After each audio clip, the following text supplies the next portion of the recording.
Hi all, my name is Judy West and I'd like to thank you all for joining me today. I love to decorate my journaling Bible as well as studying the Word and adding the study notes I type. Because of my scrapbooking, card making and painting experience, I have 40 tips and tricks to help you get started.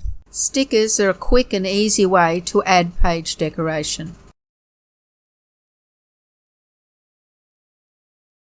Page designs like this one can be found online to purchase or as free downloads.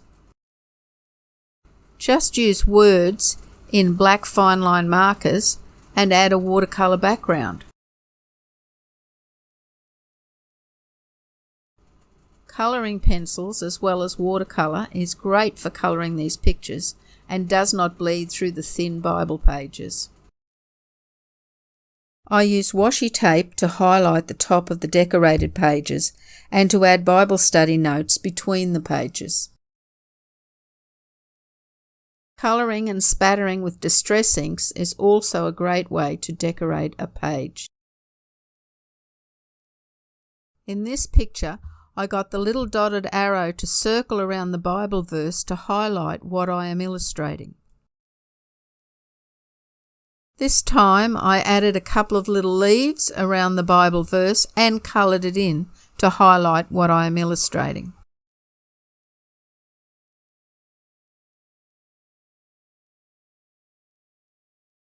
Watercolour pencils are more vibrant than colouring pencils, as you can see here.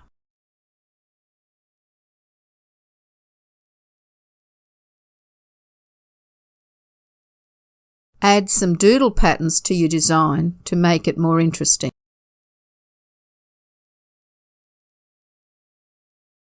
Putting a frame around your illustrations can create interest.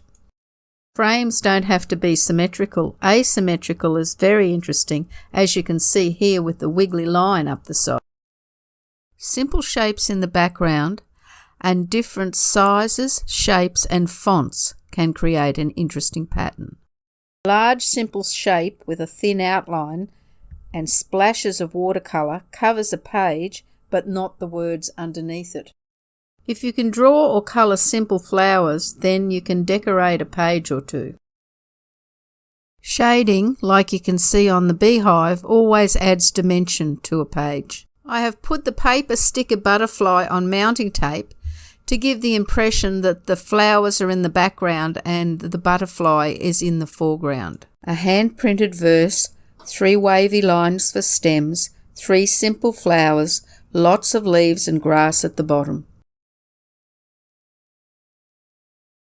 A wiggly stem of cursive writing creates the stem for this little flower. 4 pictures cut and glued to this page and a little printed verse running along the edge of the urns is what I did here. Decorative scrapbooking paper in the blank column and a printed verse along the edge of the leaves makes this look very pretty. Simple repeat drawings with writing in between is all I did to decorate this page.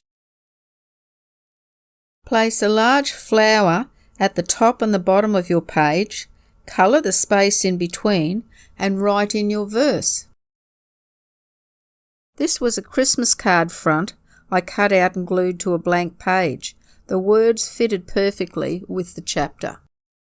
Here are some more card cutouts with the verses included. I have coloured some super simple flowers around the writing and then spattered some distress ink over the page. As the writing in the door did not fill the whole space, I added some stars into the sky. This picture from a scrapbooking page fitted this verse perfectly, and the little thin black line around the outside edge of the picture makes it look like it's sitting in a frame. If you can't draw, place a picture under these thin pages and trace right through it. Here's a couple more card fronts. On this next page, I had 2 that I really liked and I couldn't make up my mind, so I glued them together and added them to the middle with washi tape.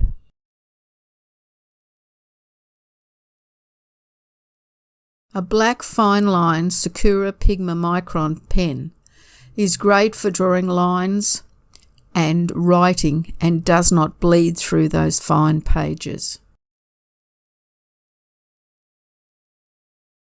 Multicoloured leaves instead of a single colour creates a much prettier effect. Another scrapbooking paper, and this time I've put the last word of the verse on top of the paper to make it look more interesting. This picture was too wide, so I narrowed it and left the nose of the sheep poking out in a gap between the words. This time I wrote the words over the top of the picture but on the stems so we could still see the nice flowers and leaves. This urn also is a scrapbooking paper. Notice how I've drawn the vine over and behind to make it look like it's all one picture. Notice the two-colour effect of the pink and purple on these words. This little one I designed in Publisher, printed it out and glued it in. These letters I designed myself, cut them out, coloured them, doodled them, and then stuck them into the book. The last page is another scrapbooking page with fancy lettering over the top. I hope this video was helpful. If you would like to see any more detail, please comment below. And if you enjoyed this video, please like, share and subscribe. Thank you for watching and have a great day.